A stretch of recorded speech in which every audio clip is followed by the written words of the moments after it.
मिलितं येन तस्मै श्रीगुरवे नमः। श्रीचैतन्यमनोभीष्टं स्थापितं येन भूतले स्वयं रूपा कदा मह्यं ददाति स्वापदान्तिकं। वन्देऽहं श्रीगुरो श्रीयुतापदकमलं श्रीगुरून् वैष्णवांश श्रीरूपं साग्रजातां सहगणा रघुनाथान्वितं तं सजीवं साद्वैतं सावधूतं परिजनासहितं कृष्णचैतन्यदेवं श्रीराधाकृष्णपदान् सहगणा ललिता श्रीविशाखान्वितां च। हे कृष्णा करुणा सिंधु दीनबंधु जगतपते गोपेशा गोपिका कांत राधा कांत नमोस्तुते। तप्त कांचना गौरांगी राधे वृंदावनेश्वरी ऋषभानुसुते देवी प्रणमामि हरिप्रिये।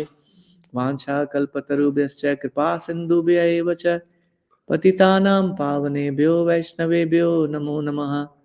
नमो विष्णुपदाय कृष्णपृष्ठाय भूतले श्रीमते भक्तिवेदांत स्वामिनिति नामिने। नमस्ते सरस्वती देवे गौरवाणी प्रचारिणे निर्विशेषा शून्यवादी पाश्चात्य देशतारिणे। जय श्री कृष्ण चैतन्य प्रभु नित्यानंद श्री अद्वैत गदाधर शिवासादि गौर भक्तवृंदा। हरे कृष्णा कृष्णा कृष्णा हरे हरे, हरे Ram Ram Ram Hare Hare. Wonderful. So thank you all for joining today in today's Bhagavad Gita session. This is a very important chapter. Am I sharing the screen? Yes, I am. So, three modes of material nature. Now, this is for some of us maybe thinking about what is this all about. Well, I remember one song, and I was just thinking about that. If I have to connect this to dot here, there was a song, "मैं ऐसा क्यों हूँ, मैं वैसा क्यों हूँ." There used to be a song. You remember that? Yeah. So sometimes we are a different person we don't want to be. We behave in a different way. We don't think that, hey, I did that. Like sometimes when we become angry, when we scold our kids, or we have husband and wife problem and all that, we feel like, no, I'm not like that person. How can I do that? Right? So we realize it's not me who did it, but at the same time, that person says, hey, you only did it, you only shouted, right? The child says. So this chapter is mainly focusing on there is something beyond us which controls us. Even if we don't want, we are controlled. That's the reality of this world. Even if I don't, I like to be independent. Everyone like to be independent, but we are not independent. And if we are not independent, what is that force which is making us do things, and why it does that? Like a lot of times we ask this question, why bad things happen to good people, right? We don't say why good things. Sometimes we may say why good things happen to bad people as well, but the bigger question comes in is why bad things happen to good people, right? So this chapter is a very important chapter in Bhagavad Gita, talking about the three modes of material nature. Now the first verse is starting with Sri Krishna is actually speaking this verse to Arjuna. And again, just for the context, Bhagavad Gita apparently looks like was spoken for Arjuna, but actually Arjuna is permanent friend of Krishna. So not necessarily only Bhagavad Gita. At the time in Mahabharata, Arjuna was there. Actually, Arjuna is his constant companion. So he is a liberated soul. He is never bewildered. He is never confused. So Bhagavad Gita was spoken through Arjuna for us. Like I was giving an example that when a new bride comes to home and the mother-in-law wants to teach something, she calls her daughter. Hey, don't you know how to make this sabji? Don't you know how to make this dal? She's actually trying to teach the new bridegroom, but she will get offended.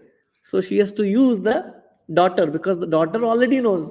Hey, what are you saying? She knows what is the context. Why are you saying this? I never made the dal. Why are you asking me? But she understands the context, right? So she teaches through the bridegroom, or she teaches through her daughter. Similarly, Arjuna is very dear to Krishna and he is already his friend. He's using Arjuna to teach us this Bhagavad Gita, right? So, first chapter, say, please follow along. Sri Bhagavana Vacha Shri Bhagavan Vacha Param Bhuya Pravekshyami Parambuya Pravakshyami Jnananam Jnanamuttamam Gnananam Gnanamuttamam Yajñatva Munaye Sarve Natva Munaya Sarve Param Siddhim Ito Gataha. Param Siddhimito Gatha. The Supreme Personality of Godhead said, in India, there is a confusion. God is so very roughly used that we say, oh, he is also God, this Devata is also God, this is God. So this is being very clear. He is the Supreme God, Supreme Personality of God, Godhead, right? So that's what Krishna is saying. What is he saying? Saying, again, I shall declare to you this supreme wisdom. Right? A lot of times we struggle to understand what is the real knowledge. So Krishna is clearly saying, now I shall declare to you this supreme wisdom. It's a very confidential, very higher knowledge I'm giving it to you, Arjuna. So actually, Krishna spoke about similar verses in previous chapters also. So, in this chapter, the first two verses are focusing on the knowledge, the importance of knowledge. What kind of knowledge?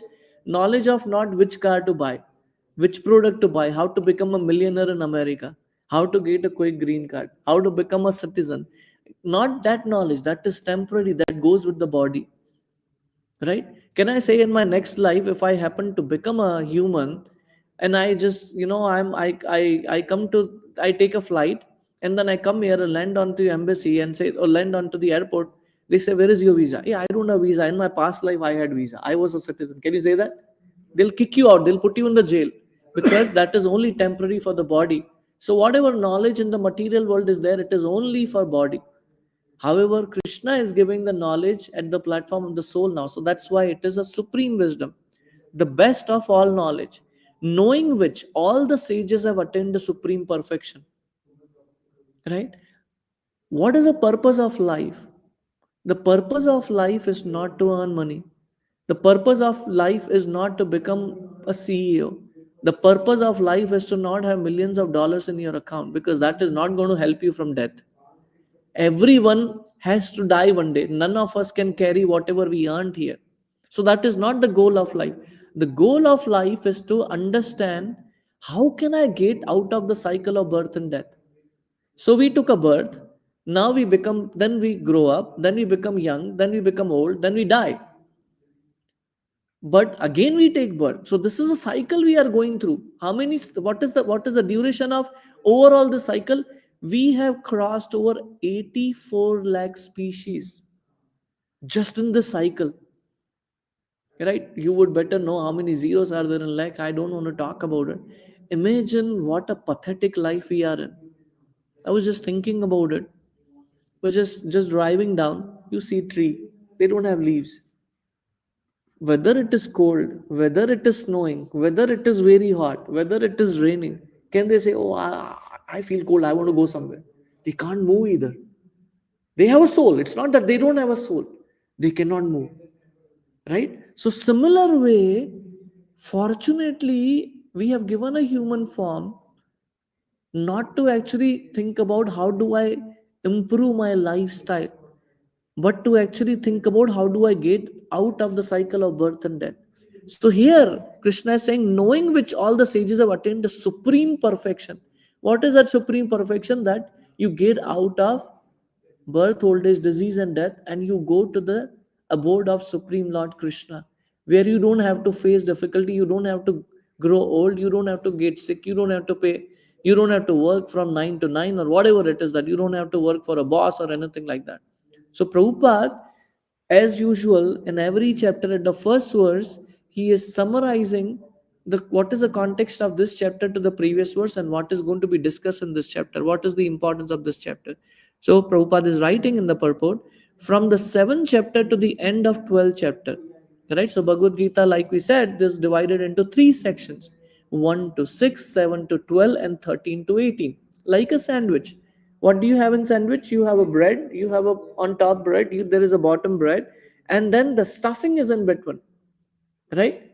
So what is the meaning of sandwich? If nobody puts a filling, they give you a bread, you'll say, oh, this is not sandwich, because the main thing about sandwich is the stuffing, right, which is inside it. So similar way in Bhagavad Gita, 7 to 12 chapters are the crux. They are bhakti yoga, right? That is the actual stuffing. And then the jnana yoga, karma yoga, ashtanga yoga, they are like sandwich breads. So that's what Prabhupada is clarifying. um, from 7 to 8, 7 chapter to the end of 12 chapter, Sri Krishna in detail reveals the absolute truth. What truth? Which never changes. That's why it is called as absolute truth, the supreme personality of Godhead. Now the Lord himself is further enlightening Arjuna. What is he saying? If one understands this chapter through the process of philosophical speculation, what is philosophical speculation? Maybe this world was all of a sudden created. Maybe after winter, this summer, after this summer, winter won't come. Maybe Michigan's weather will become like a Florida weather. Speculation. We think about this. But this philosophical speculation is, what is the source of my life? Who is God? Right? So that's what Prabhupada is saying. If one understands the chapter through the process of philosophical speculation, and we will see through that, he will come to an understanding of devotional service. So you go to New York, and then your hotel has 100-story building. It's a 100-story up, like building, and your room is on 99th floor, right? Now you enter hotel, you got the key. Now you have two options. You take an elevator or you take a staircase. What will you do? This elevator. Elevator. Why would you use elevator? 99 floors. First and energy. foremost thing, the goal is very lofty, it's very high. High. That's one thing. And that's the quickest process. Correct? So, Krishna in the Bhagavad Gita gave that shortcut.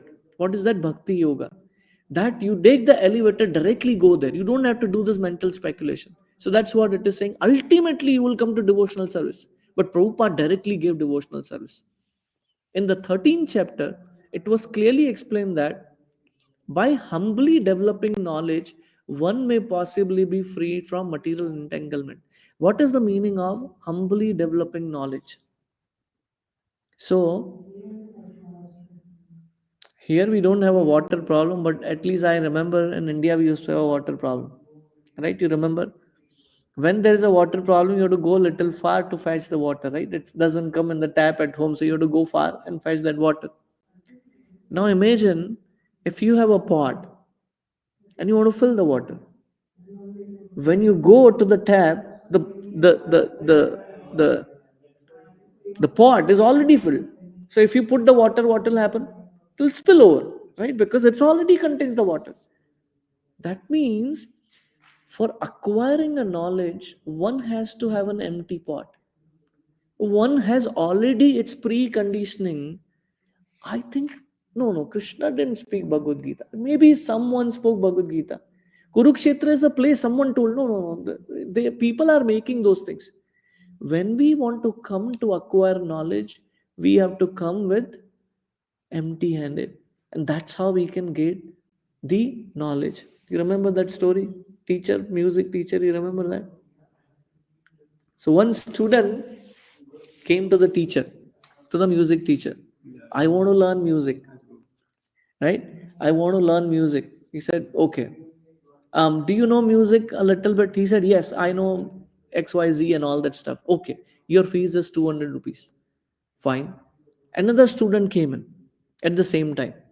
He said, I want to learn the music. So teacher asked again the same question. Do you know about music? No, I don't know anything about music. Okay, your fees is 100. So the first student was confused, and he told the teacher, "Hey, you are charging me 200 when I already know music, and this guy have no idea about music, and you are charging him 100 rupees. Why is that?" The teacher said, Because you may have a half understanding about the music. First and foremost thing, you, whenever I'll teach you, you'll say, oh, I already know it, I already know it, I understand, I don't want to know anything. I know everything. I don't have to actually learn anything. So I have to first and foremost thing clear the wrong way of doing things, how you learn the knowledge, and then start again. But for the second guy, I don't have to actually clean up anything. I have to start from the beginning, right? So that's the important part which is being mentioned here, is that humbly developing knowledge, one may possibly be free from material entanglement. What is this material entanglement? We are attached to house, we are attached to car, we are attached to our family member, we are attached to everything in this world. There was there was a very recent incident which has happened. A father, I just heard it in the class. A father got a brand new, very luxurious car. He parked it outside the house, and then he slept. When he came in the morning, there was a big scratch done on the car, and he was so angry because it's a brand new car. It's such a luxurious brand new car. He bought it for maybe whatever 500,000 or whatever it is. He bought the car, and he saw his daughter. She was actually creating that. So he actually beated her so much that the child was hospitalized. And then whatever happened, the police called, and whatever has happened, when he came back, you know what was written on the car with the scratch? Dad, I love you. You understand what I'm saying? What is this understanding here? The understanding is that sometimes we are so caught up in this material gains and material prosperity that we forget about relationship, right? We forget about a relationship. There is a beautiful saying which is said, we have mobiles, we have trains, we have the fastest way of communication, we have now Facebook, we have so many WhatsApp calls and all that stuff. Still the distance between our loved ones and our heart, even if they are living next in our room, is big now. Why? Because husband takes the phone, he is sitting on one side of the couch, a wife is sitting on another side of the couch, the kids are in their other phones playing the games. What is it? Is that the quality of life? So what is this entanglement? Is that we are so caught up in this material life that we have forgotten to be happy.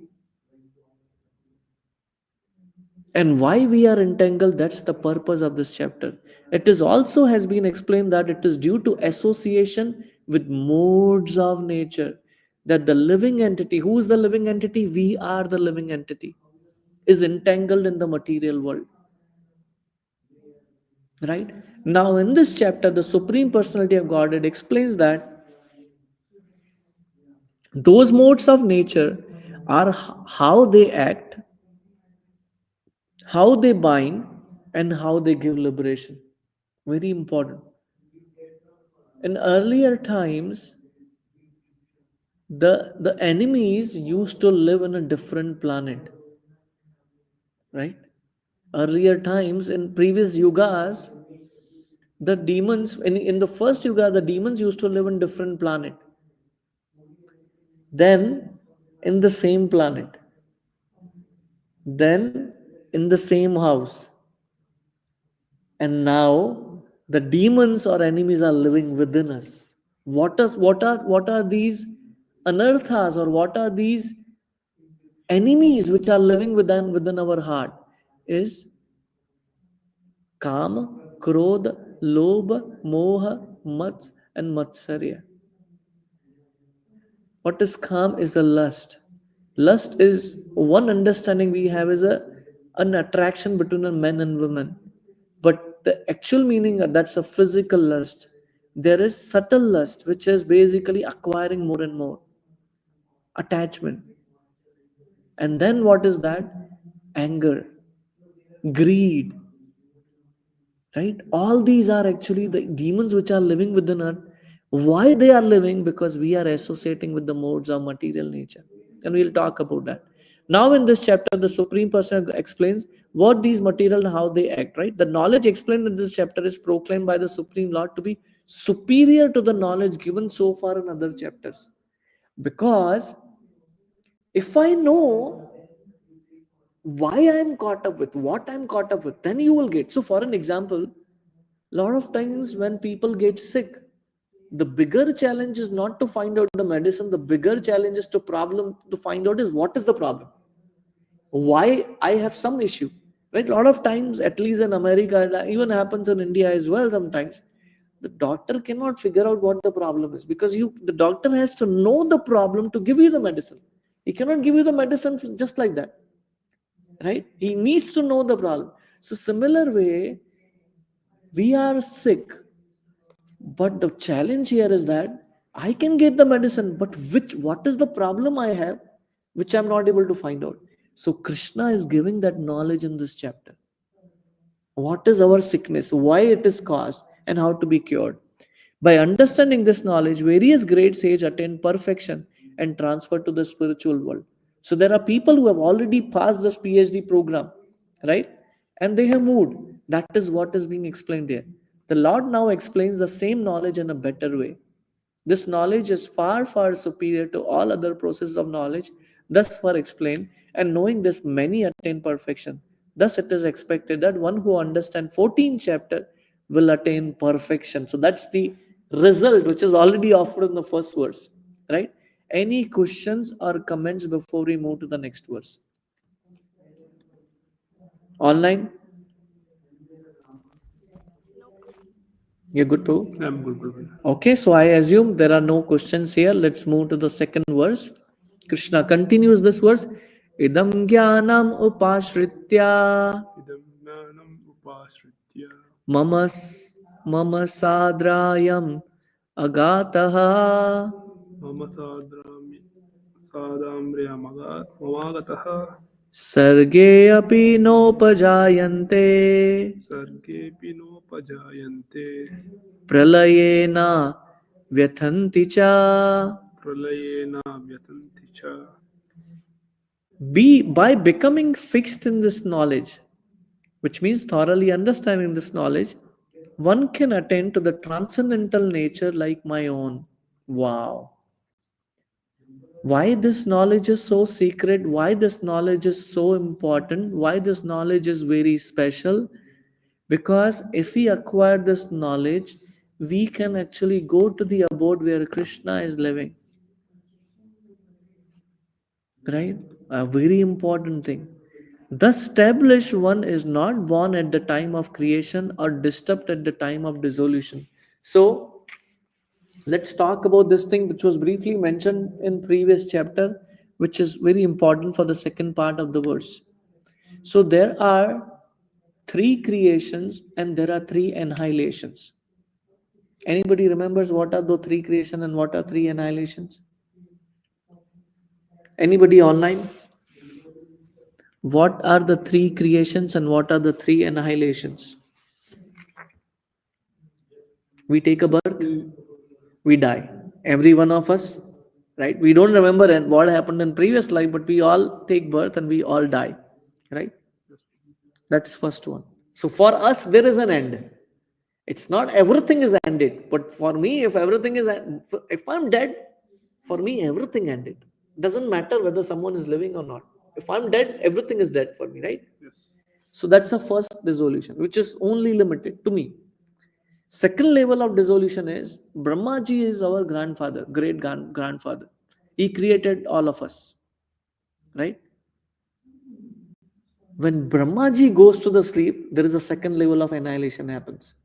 So Brahma's whole day is thousands and thousands of yugas. I don't want to tell the number. I don't remember either. So many lifetimes of us or many yugas actually form Brahma's one day. And when Brahma goes to the sleep, this creation is destroyed. That's the second level of dissolution. The third level of dissolution is when everything, even including Brahma, is, is annihilated. That's a third level of dissolution, right? So that's what it's saying, that when one acquires this knowledge, one comes to the transcendental nature of the Lord. Now we never get into the business of dissolution or creation. None of these three. I don't die in this body. I don't die when Brahma goes to sleep. I don't die when everything is destroyed. Any other soul doesn't die. But the difference is that for the soul, he has to take a body to be in the material world. And if the soul has to take the material body in this world, which means all these three dissolutions applies to him. But when I take a spiritual body and go to spiritual world, none of these three dissolution apply to me. Make sense? That's why this knowledge is very important, right? Prabhupada is mentioning in the purport. So, I mean, again, first and second verse is majorly focusing on the knowledge, right? So after acquiring perfect transcendental knowledge, one acquires qualitatively equality with the supreme personality of Godhead. I gave this example, and which is very important. I just want to spell this out. So in India, we know we used to have maids. Now imagine you got a Ferrari car, right?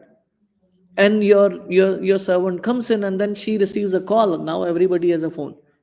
Hey, the daughter is sick. She has to go quickly to the home. And she asks you, "Can I take your Tesla?" What will you do? Hey, are you crazy? Can I take your Lamborghini? Are you crazy? Similar way, when you go to the spiritual abode, Krishna gives you everything he has. You can enjoy whatever Krishna has. You see Sudama, when Sudama came to see Krishna, what did he do?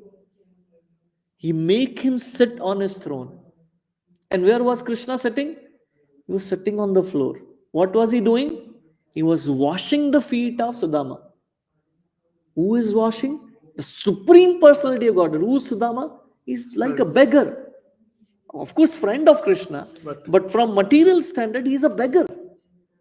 But Krishna is washing his feet. Everybody is amazed. What is Krishna doing? Who is this person? It is said, it is mentioned in Srimad Bhagavatam, Sudama came because his wife said they were so poverty stricken that they didn't have even a meal to eat. And she said, "Why don't you go to Krishna? He is your best friend. Why don't you ask him few palms of food, It is said, when he entered to Dwarka, the gatekeeper were so rich, even they could have offered him something which he could live for rest of his life without working. Who I'm saying, gatekeepers of Dwarka. They were so rich, right? And when he came in, they were saying, "Oh, who's this guy?" He said, "I want to see Krishna." When Krishna saw from up this his balcony, he rushed towards him. Forget everything. He just rushed. He ran towards Sudama. He hugged him, and tears were flowing from his eyes. Everybody was, "Oh, what is Krishna doing? This guy is a beggar." And Krishna was started washing the feet of Sudama. The wives were thinking, you know what Rukmini was doing? Rukmini was fanning Sudama. Who is she? She is the consort of the Lord, Krishna. She is fanning Sudama. Who is Sudama again by standard? A beggar, not even a beggar, even lesser than beggar. So, what is this verse talking about?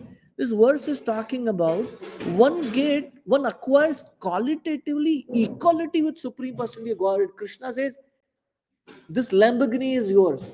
Anytime you want to drive, this is yours. I will come by walk." Krishna gives you equality.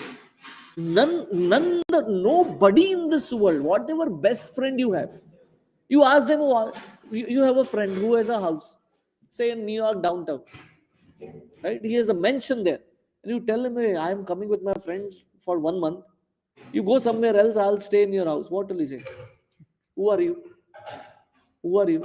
Here Krishna says, "I will sit down to my devotees and massage your feet." So Krishna is offering you a quality and equality with him. That is the magnanimity of the Lord.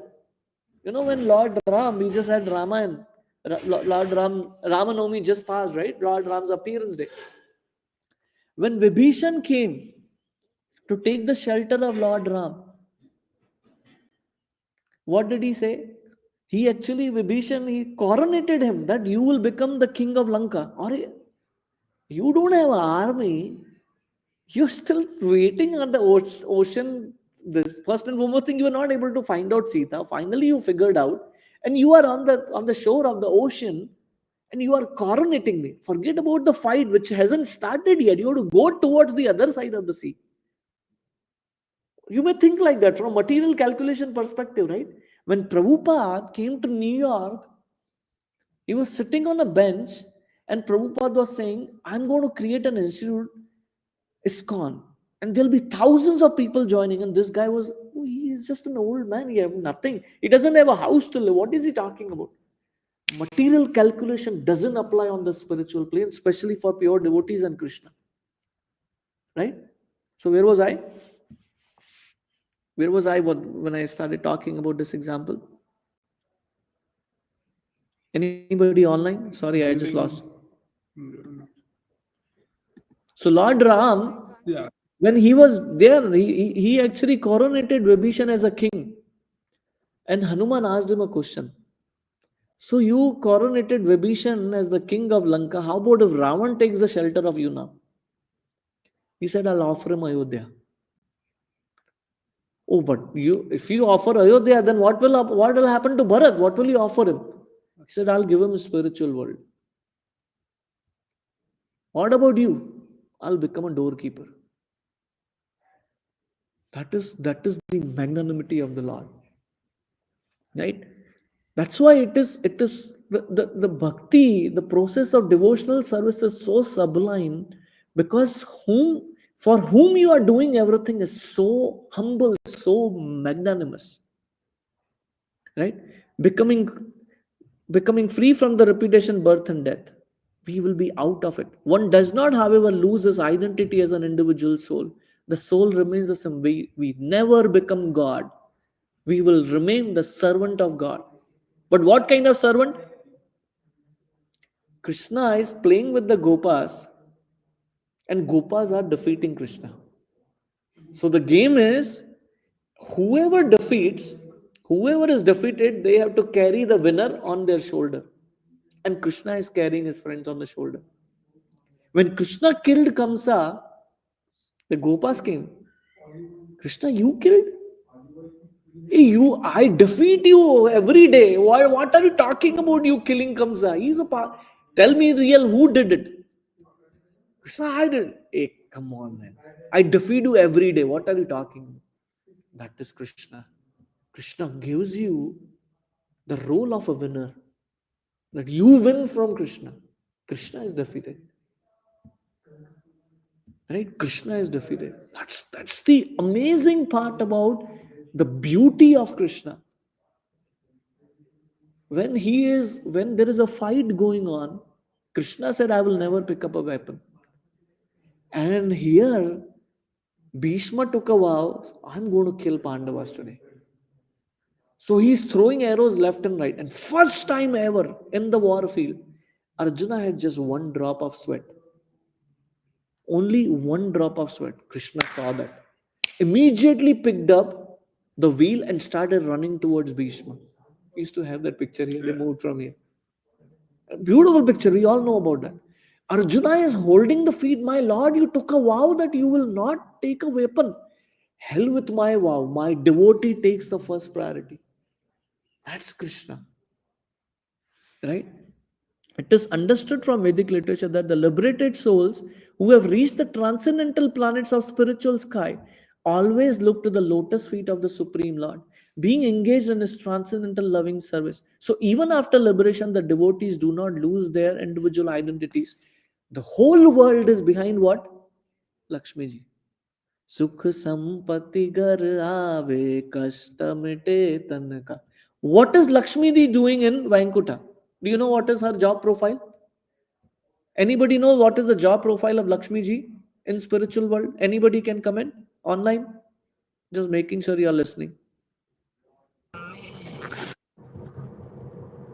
Alka Mother, you want to add something? Yes, वो पैर दबाती है ना प्रभु जी, Ah, सेवा कर she she she massages the feet of the Lord. But I'll tell you another one, which we already know. But second one, I want to tell you, she sweeps the floor. One में से वो भगवान के धाम में भी मिट्टी रहता है क्या? Is there a dust in Lord's abode as well? No, there is no dust there. So why is she sweeping? Because she wants to serve. Everybody in this world is running behind money, working like cats and dogs, whole day and night. Why? I want to mint money. Lakshmi Pati. What is Lakshmi ji doing? She's sweeping the floor there. Why? Because she want to please the Lord. That's and the same Lord is willing to offer his abode to us. But I'm saying no, I don't want to.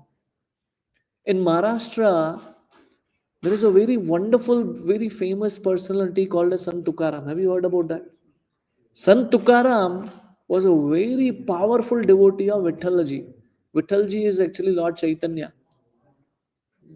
So his wife was very attached to him, but he was attached to Lord Vithala. He would write abhangas, the poems about glorification of Vithalji. So finally, when he kind of left his body, there is a flower plane came to pick him up, and he called his wife. Let's go. What did she say? I have to take care of the buffaloes at home. You understood what I'm saying?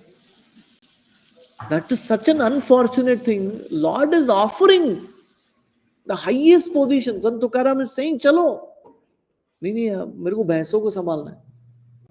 That is our unfortunate situation, right?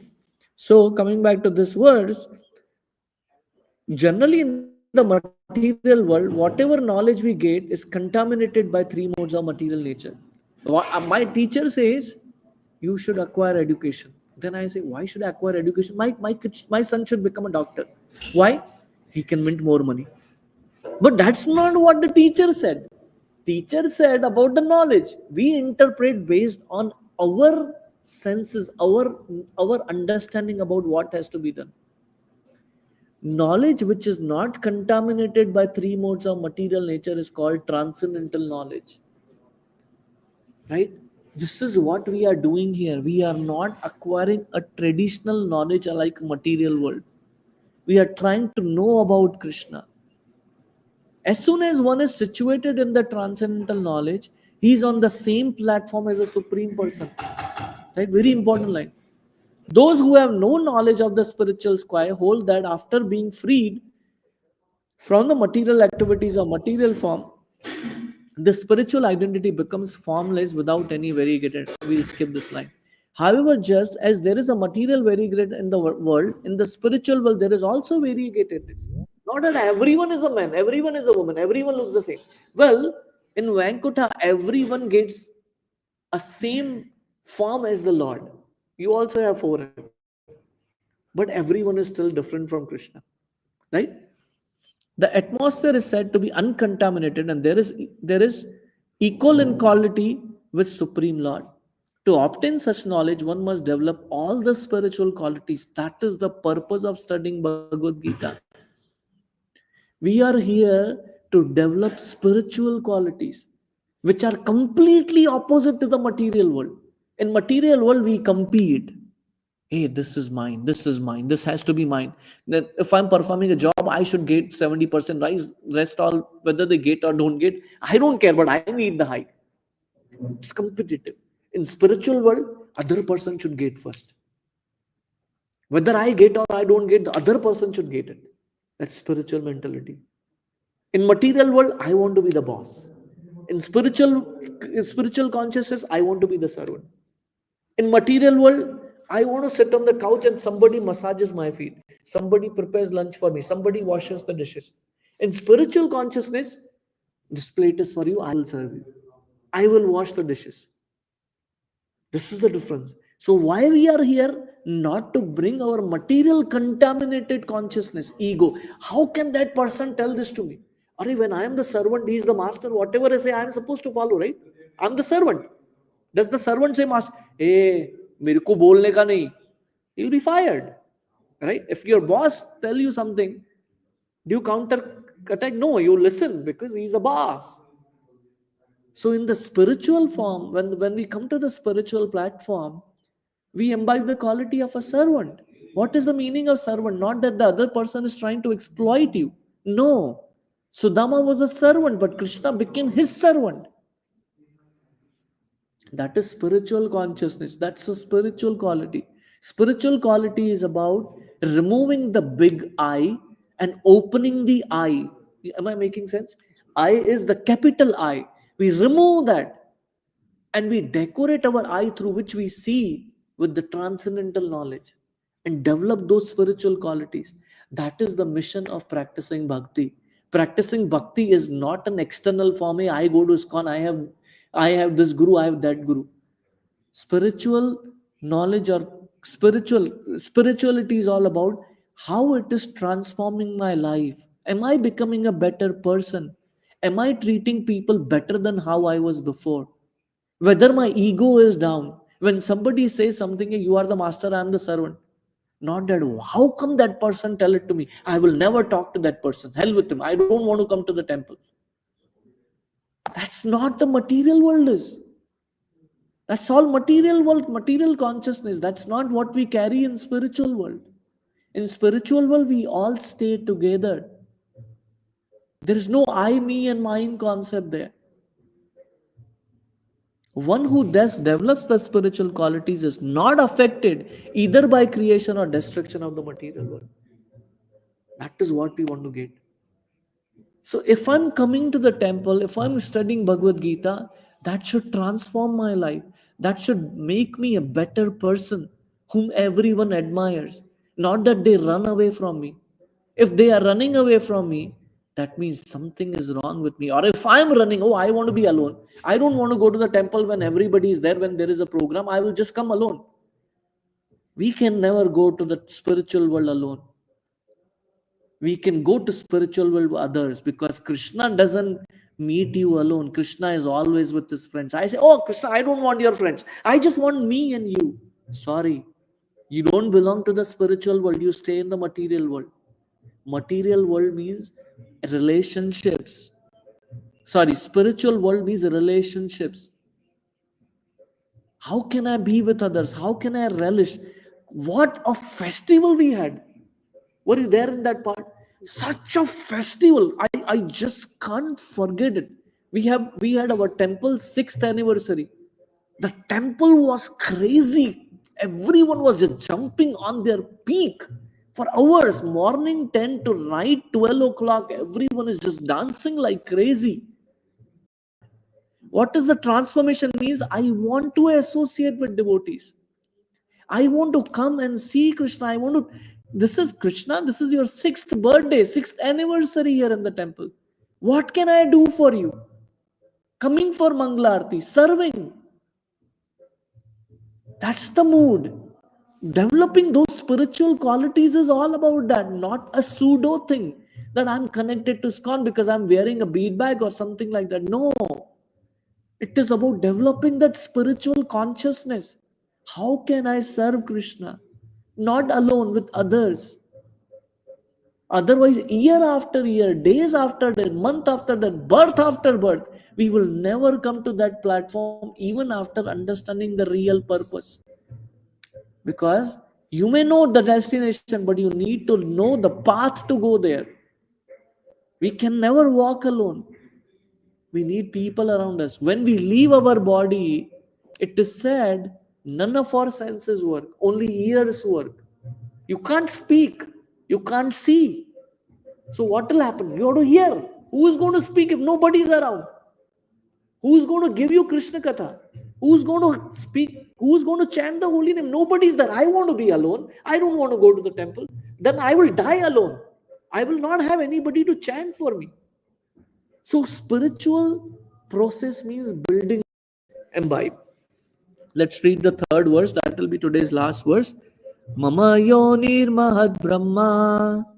Mama yoni Nirmahad Brahma. Tasmin garbham dadami aham.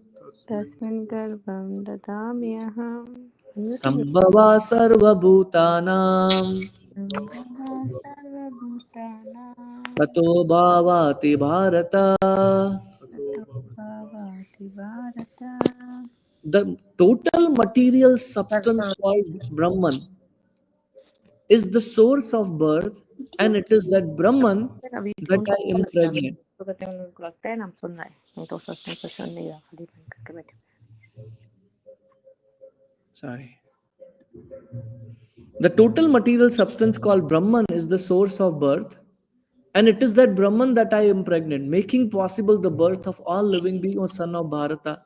Krishna is talking about how do I create things in this material world. Prabhupada explains in the purport, the translation is little complex, but purport is clarifying it even further. This is the explanation of the world.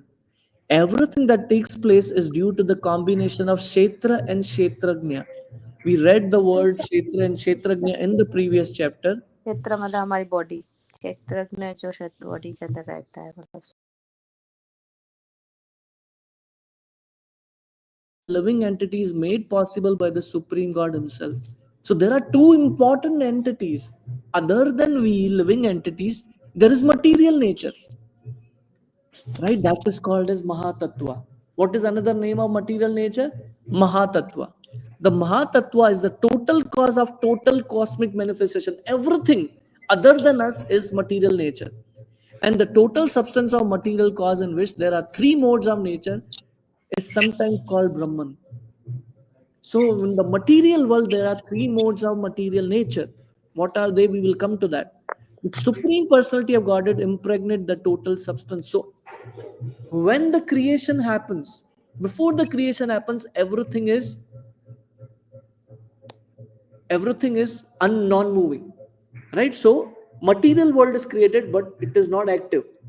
So when Mahavishnu specifically glances at Mahatattva, the material nature, like the material nature, Mahavishnu impregnates material nature.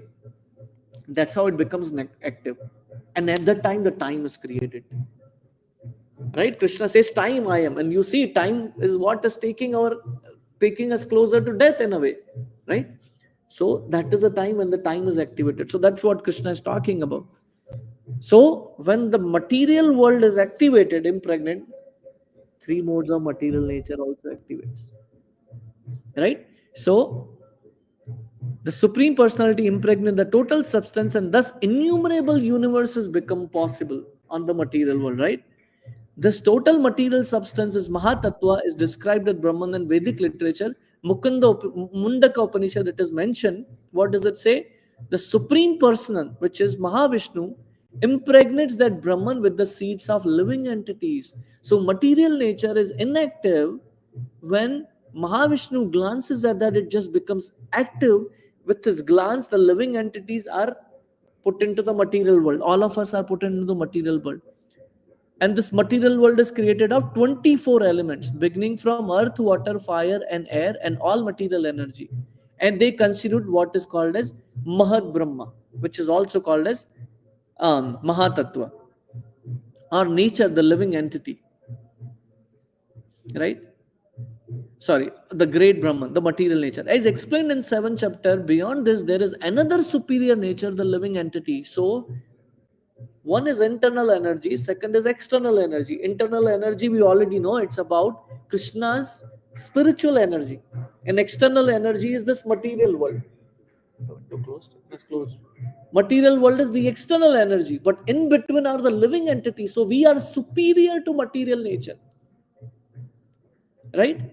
Into the material nature, the superior nature is mixed by the will of Supreme Personality Godhead, and thereafter, all living entities are born of this material nature. So, when we come in contact with three modes of material nature, we become inferior to material nature.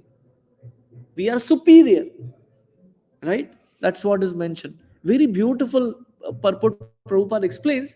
The scorpion lays its eggs in piles of rice.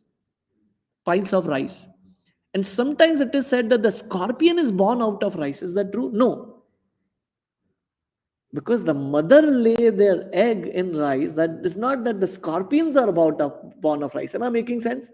It's a different thing, right? But the rice is not the cause of scorpion, right? Actually, the eggs were laid by a mother. Similarly, the material nature is not the cause of birth of living entities. So we are living in material world, material nature, not that material nature is my mother. No, it provides a platform for us to live. But that is not my mother. That's what is mentioned. That material nature is not the cause of the birth of living entities.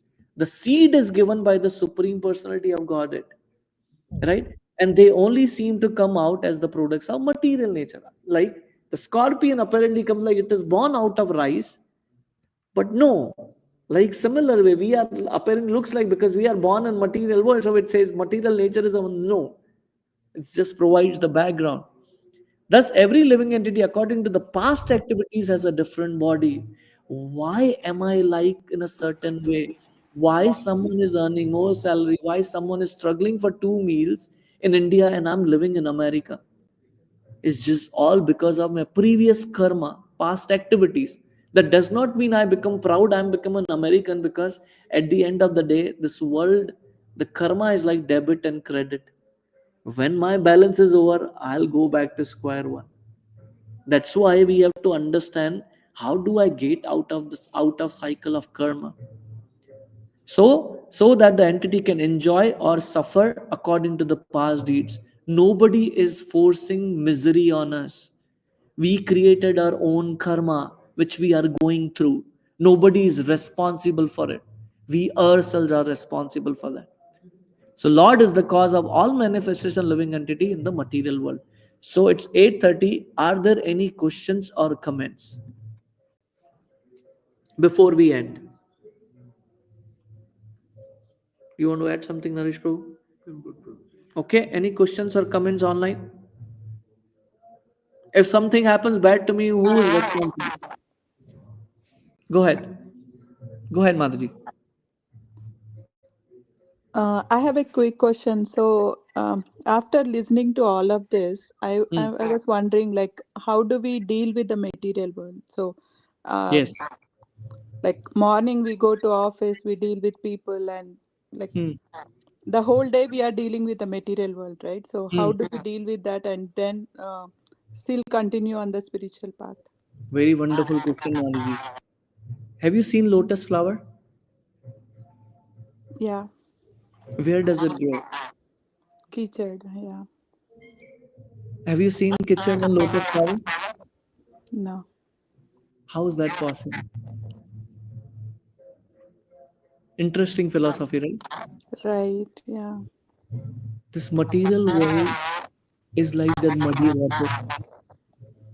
Our consciousness is like a lotus.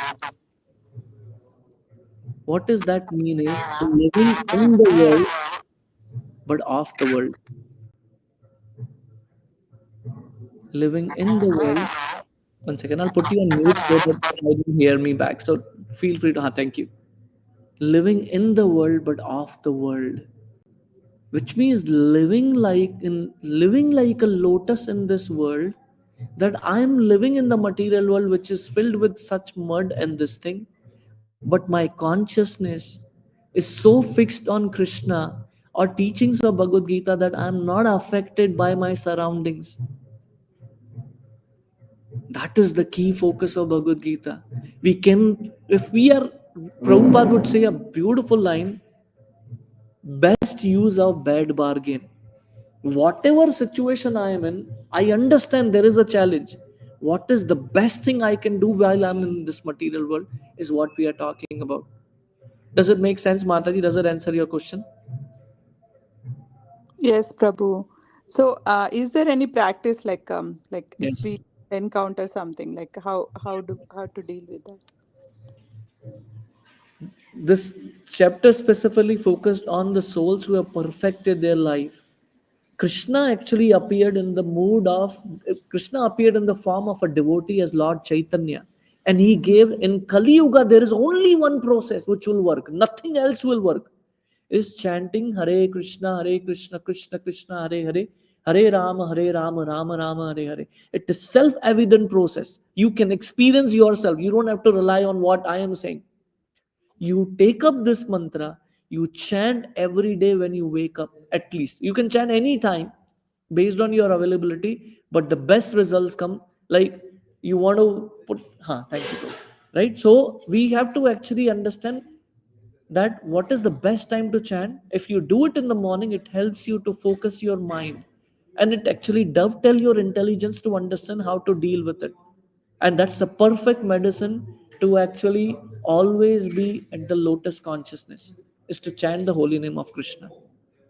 Make sense, Mataji? Yes, Prabhuji, thank you so much. Thank you. Any other questions or comments?